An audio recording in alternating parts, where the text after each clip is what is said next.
जी, hello दोस्तों, मैं हूँ कमर चीमा। उम्मीद है आप लोग ठीक होंगे। दोस्तों, भारत के वज़ीर-ए-आज़म नरेंद्र मोदी ने अभी नाइजीरिया का दौरा कंक्लूड किया और वो ब्राज़ील पहुँच गए हैं। ब्राज़ील के बारे में तो मैं बात करता हूँ, बल्कि इसके बारे में भी बात करता हूँ कि अमरीकी सदर जो बाइडेन को एशिया पैसिफिक इकोनॉमिक कोऑपरेशन की जो फैमिली फ़ोटो है, उसमें पीछे खड़ा कर दिया गया। मुझे तो ऐसे लगा है जैसे जो बाइडेन साहब के साथ भी वही हुआ है जो हमारे वज़ीर-ए-आज़म शहबाज़ शरीफ साहब के साथ होता है। बहरहाल, मूविंग ऑन, पहले तो मैं बताता चलूँ कि नरेंद्र मोदी को grand commander of the order of the Nigeria जो है वो कॉन्फर किया गया है। नरेंद्र मोदी कहते हैं कि ये नाइजीरिया का सबसे बड़ा अवार्ड है, तो ये मेरे लिए बड़ी एज़ाज़ की बात है कि आपने जिसे कहते हैं ना 140 करोड़ इंडियंस को ये एज़ाज़ दिया है। सो दिस इज़ लाइक नॉर्मली जब लीडरशिप 1-2 मुल्कों की आती जाती है, तो वो इस तरह की एक-दूसरे को गिफ्ट्स या ऑनर देते रहते हैं। अच्छा, नरेंद्र मोदी को अगर आपने याद हो, कोई इजिप्ट में भी अवार्ड मिले थे। बहुत सारे मुल्कों में उनको ये अवार्ड मिलते हैं बिकॉज़ अब इंडिया की जो पोज़ीशन है वो बहुत ज़्यादा चेंज हो गई है। और ये जो grand commander of the order of the niger जो दिया गया है इनको, इसमें ज़ाहिर-सी बात है इट इज़ टू टेल कि how important is in India. But other than that the most important thing is कि इंडिया जो है वो 300 बेड का एक हॉस्पिटल नाइजीरिया में खोल रहा है और इंडियन डॉक्टर्स होंगे। दिस इज़ समथिंग वेरी, आप देखिए ना, दैट इज़ सॉफ्ट पावर। हमने एक अफ़गानिस्तान में 2 हॉस्पिटल खोले और हमने शोर डालना शुरू कर दिया, जी हमने बड़ा काम किया। But remember but remember India is opening such many hospitals in Africa and above all जो इंडियन डायस्पोरा वहाँ पे बैठा हुआ है, जो इंडियन डायस्पोरा वहाँ पे बैठा हुआ है, उसने जो वहाँ पे काम किया है और जिस तरह वो बात कर रहा है, जिस तरह वो एंगेज कर रहा है, आपको पता है नरेंद्र मोदी जहाँ जाते हैं डायस्पोरा से ज़रूर मिलते हैं। और ये बेसिकली उनको जो आदत है, ये जयशंकर साहब ने दी थी। जयशंकर साहब जब चाइना और अमेरिका में थे, तो उन्होंने इनवाइट किया ऐसे लोगों को और कहा कि आप आएँ और आके मिलें और उनसे एंगेज करें। So this is what they did. So मैं जब इसको देखता हूँ, तो मैं ये देखता हूँ कि नरेंद्र मोदी ने जयशंकर को एज़ एन एडवाइज़र इसीलिए पिक किया है because he gives them advices which are good for his politics, for his rule. And Jaishankar जो है उनको नरेंद्र मोदी के माइंडसेट का पता है कि ये किस तरह का दिमाग है और ये क्या पसंद करते हैं। सो बोथ बेसिकली इसीलिए they play. And above all India जो है जो उसने नाइजीरिया ने ये कहा है कि हम इंडिया को सपोर्ट करते हैं ऑन ग्लोबल साउथ के हवाले से। अगर India is a voice of global south, जो डॉक्टर जयशंकर कहता है कि that India is about to lead and India can lead 125 countries in the world, तो वो कहते हैं हम तैयार हैं। हम बिल्कुल तैयार हैं। हम ये चाहते हैं और इंडिया जो है वो आए, ठीक है जी। और अब आप इंडिया के पास आपको देखें पता है बड़े पत्ते बड़े होते हैं।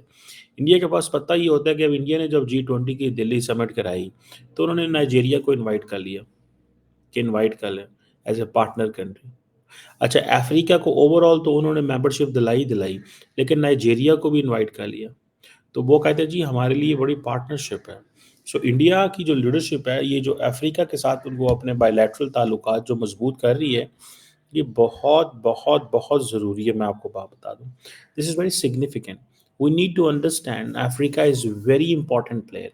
लेकिन हमारा ये है कि हम समझते हैं कि सिर्फ सफ़ेद चमड़ी वाले जो लोग हैं ना, उन्हीं के साथ हमें बात करनी है, उन्हीं के साथ एंगेज करना है, उन्हीं के साथ काम करना है। This is what we think. ठीक है जी। तो दैट्स व्हाट आई रियलाइज्ड। जो मुझे अभी तक की समझ आती है, मुझे तो यही समझ आती है कि हम समझते हैं कि शायद ये जो काले रंग के लोग होते हैं या जो ब्राउन होते हैं ना, ये हमें कुछ नहीं दे सकते। हमने अगर कुछ लेना है या कुछ करना है, तो हमने इन्हीं लोगों से ही लेना है जो सफ़ेद है। मैं समझता हूँ ये बिल्कुल अप्रोच गलत है, या हम फिर अरबियों के पास देख जाते हैं।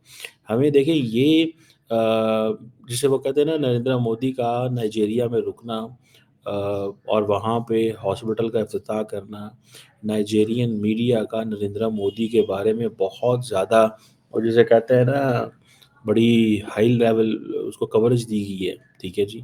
नरेंद्र मोदी को। और फिर मज़े की बात बताऊँ, इंडियन कंपनीज़ जो नाइजीरिया के अंदर काम कर रही हैं, वो ही नरेंद्र मोदी के हवाले से उनको वेलकम कर रही हैं। ठीक है जी। उन्होंने बड़ी बड़ी लंबी-चौड़ी एडवर्टाइज़मेंट डाली है। ठीक है जी। आपको पता है there are more than 200 Indian companies in in Nigeria जिन्होंने 27 अरब डॉलर लगाया। सो अब देखें कि एक है जो फेडरल गवर्नमेंट का एक जो नाइजीरिया की फेडरल गवर्नमेंट है, ज़ाहिर बात है उसके बहुत ज़्यादा एम्प्लॉयर्स हैं, बड़े पैमाने पे उन्होंने लोगों को हायर किया हुआ है। लेकिन इंडियन कंपनीज़ के इतने ज़्यादा एम्प्लॉयर हैं कि फेडरल गवर्नमेंट के बाद सेकंड लार्जेस्ट एम्प्लॉयर जो हैं, वो इंडियन कंपनीज़ के हैं। सो देखते हैं कि कितनी ज़्यादा उन्होंने इनकी सिग्निफिकेंस एंड वैल्यू जो है वो है उसकी। सो ये वजह है कि जो आप अगर देखें कि नरेंद्र मोदी वहाँ पे गए हैं, रुके हैं, लोगों से मिले हैं और अपना वो जिसे कहेंगे ना अब सुनने में ये भी आता है कि नरेंद्र मोदी जो है वो अफ्रीका को उन्होंने ख़ास तौर पे वैल्यू दी। अच्छा आपको मज़े की बात बताऊँ, पाकिस्तान ने भी अफ्रीका के ऊपर इंगेजिंग अफ्रीका पॉलिसी कराई, लेकिन हमारा फॉरेन ऑफिस बेचारा क्या करे। एक तो फॉरेन ऑफिस के हमारे जो बाबू हैं, they don't like to go to African countries. वो हमने खोल लिए वहाँ पे क्या होती हैं जो अ एम्बेसीज़ खोली हैं कुछ 8, 10, 12 मुल्कों में। वो एक-एक मुल्क के अंदर, एक मुल्क के अगर अंदर हमारी एम्बेसी है तो वो 4-5 मुल्कों को कवर करती है। अच्छा वो जो हमने डिप्लोमेट को भेजने की कोशिश की, उसको पता है जिसने भी जाना है 3 साल के लिए तो जाना है, 4 साल के लिए तो जाना है या 2 साल मिनिमम जाना है। तो वो सारी फैमिलीज़ उनकी इस्लामाबाद में होती हैं बेचारों की, या किसी और मुल्क में होती हैं। खुद वो अफ्रीका में होते हैं, and that's how they are making it. ठीक है। तो मुझे बड़ा इसमें बड़ा तरस आता है कि हमारे लोग, अब वो जो एम्बेसियाँ हमारी वहाँ बनी हुई हैं अफ्रीका के अंदर, वो खाली बिल्डिंग्स क्या करेंगी अगर हुकूमत ध्यान ही नहीं देगी। हमारी हुकूमत जाती नहीं है अफ्रीकन कंट्रीज़ में। हम सिर्फ समझते हैं यहाँ हमने मुस्लिम कंट्रीज़ में जाना है। अफ्रीका के भी मुस्लिम कंट्रीज़ में जाना है जब वहाँ पे ओआईसी का इजलास वगैरह हो। अदरवाइज़ हम नहीं जाते। वो कहते छोड़ो यार, इसकी क्या प्रायोरिटी है। सो हमारे इससे फिर नुकसान ये होता है कि हमारे लोगों की हमने डायरेक्शन ही नहीं दी उनको। इंडियंस ने अपने लोगों को डायरेक्शन दी है कि अफ्रीका की। यही वजह है कि आज इंडिया सब सेकंड लार्जेस्ट एम्प्लॉयज़ जो हैं वो इंडियन कंपनीज़ के हैं वहाँ पे। सो ये मैं समझता हूँ कि दैट्स व्हाट इज़ रिक्वायर्ड। ये चीज़ें थोड़ी समझने की हमें चाहिए और थोड़ा इस पे काम करना चाहिए, देखना चाहिए कि वो किस तरह अपने आप को उन्होंने किया हुआ है। बहरहाल ये एक मेरा ख़्याल है हमारी हुकूमत के लिए एक लेसन है, अगर हम लेसन को वाक़ई ही समझना चाहें। लेकिन हम अगर नहीं समझना चाहते, तो हमें कोई दुनिया के माई का लाल जो है वो नहीं बता सकता कि हमें क्या करना है और हमें क्या नहीं करना। इससे आगे बढ़ें थोड़ा-सा, तो जो सबसे इम्पोर्टेंट चीज़ ये है वो है ट्रम्प साहब ट्रम्प कह रहा हूँ, बाइडेन साहब की आई थिंक नरेंद्र मोदी से जी20 में मुलाकात होगी। शी जिनपिंग से भी होगी। ठीक है जी। बड़े अच्छे ताल्लुकात हैं, बड़ा ज़बरदस्त है। अब ये जो ब्राज़ील के अंदर जी20 की मीटिंग हो रही है, ये बड़ी इंटरेस्टिंग मीटिंग है क्योंकि इसमें जो अ, थीम्स बड़े इम्पोर्टेंट हैं। ज़ाहिर बात है, एक तो हमेशा थीम होता है कि सोशल इंक्लूजन की बात होनी है। हंगर एंड पॉवर्टी, रिफॉर्म्स लेके आनी चाहिए ग्लोबल इंस्टीट्यूशंस में for global governance. Sustainable development पे कैसे काम करना है, एनर्जी ट्रांजिशन पे क्या करना है, ये चीज़ें जो है ना वो हैं। Then inequality, inclusion, food security, ये मेजर एजेंडा है। ठीक है जी। इनके ऊपर काम करना है। आपको पता है पाकिस्तान तो ऐसी फोरम्स में नहीं जाता और ना हमें बुलाया जाता है, ना हम हमारे वज़ीर-ए-आज़म साहब कह रहे थे कि अगर हम हुकूमत में होते तो हमने जी20 में होना था। भाई जी20 में आपने कैसे होना था? जी20 में होने के लिए आपको पहले अक्लमंद होना पड़ता है। देन आपको अपनी ईगो कम करनी पड़ती है। फिर हमें लॉन्ग टर्म सोचना पड़ता है। फिर हमें कुर्बानी देनी पड़ती है। फिर हमें जो लीडरशिप होती है, वो अपनी लेगेसी छोड़ने की बात करती है। अक्ल होती है कि हमने सिविल मिलिट्री रिलेशंस या मुल्क के अंदर हमने फ़ौज के सहारे से पावर में नहीं आना। हमारे सियासतदानों की कोशिश ये होती है फ़ौज के सहारे से हम पावर में आ जाएँ। तो आपने जी20 आपने एशियन टाइगर कैसे बनना है? इंडिया ने आपको बन के नहीं दिखाया एशियन टाइगर। अब तो वो ग्लोबल टाइगर बनने हैं। दुनिया का कौन-सा मुल्क है जो उनको वेलकम नहीं करता? ठीक है। नरेंद्र मोदी को जिस तरह वेलकम किया गया अफ्रीका में, आप देखें ना अभी ब्राज़ील में जिस तरह किया जाएगा, बिकॉज़ ब्राज़ीलियन लीडरशिप जो है वो आती रहती है, इंडियंस वहाँ जाते रहते हैं। दे इंडिया पूरा ग्लोब कवर करता है। हमने तो ग्लोब का, देखिए यही चीज़ें होती हैं कि ये बड़ी इम्पोर्टेंट है। ठीक है जी, आप पूरा का पूरा ग्लोब कवर करते हैं वो। हम ग्लोब कवर नहीं करते, हमारा ग्लोब ही छोटा-सा। हमारा साहब वो हमने सिर्फ एम्बेसीज़ खोल दी हुई हैं और वहाँ पे कभी हमारी लीडरशिप को कभी गई नहीं, ठीक है। अगर आप अमेरिका गए हैं तो आप मैक्सिको चले जाएँ, आप अमेरिका गए हैं तो आप कोई नॉर्थ अमेरिका का एक और मुल्क डाल लें। आप अगर अफ्रीका पहुँचे हैं तो वहाँ 3-4 मुल्क मिला लें, वहाँ पे जाएँ, लोगों से मिलें-गिलें। ख़ैर एनी हाउ, अब ये जो G20 का इजलास है, ये यहाँ पे जो मेजर वो जिसे कहते हैं ना, नरेंद्र मोदी जो है, उनका एजेंडा चल गया भाई, देखें सीधी-सी बात। ठीक है जी, one earth, one family, one future की बात की थी लास्ट टाइम उन्होंने, और यही चीज़ें हैं दोबारा वो नरेंद्र मोदी जो है ना वो करने जा रहे हैं G20 के अंदर। ज़ाहिर बात है, रशिया की वॉर जो यूक्रेन में वो डिस्कस होगी, सस्टेनेबल ग्रोथ की बात होगी, development goals, climate energy, digital transition, gender equality. ये मोटे-मोटे गोल्स होते हैं जो बड़े-बड़े पैमाने पे करते हैं सारे लोग ना। और ये एक समझ लें कि इसको, that is something of value and worth, ठीक है? ये एक वैल्यू एंड वर्थ की बात जो है वो ज़रूर मौजूद है। अब इसमें सारे के सारे, जैसे यूरोपियन यूनियन को वेस्ट ने डाला as a partner in G20, African union को डाला इंडियंस ने। अब इंडिया ग्लोबल साउथ का लीडर बन रहा है जी। देखें, जो बात सच्ची है, जो बात फैक्ट है, जो बात जिसे कहेंगे ना आप, उन्होंने अपने आप को मार्केट किया। उन्होंने अपने आप को मार्केट किया है, उन्होंने अपनी पोजीशन एक्सप्लेन की है। They are really into this game. ये जो बड़ी गेम है उसका वो हिस्सा बन चुके हुए हैं। और जैसे उन्होंने अफ्रीका को डाला, इसी तरह अब वो हर मुल्क तक भी जैसे वो ना पहुंच रहे हैं।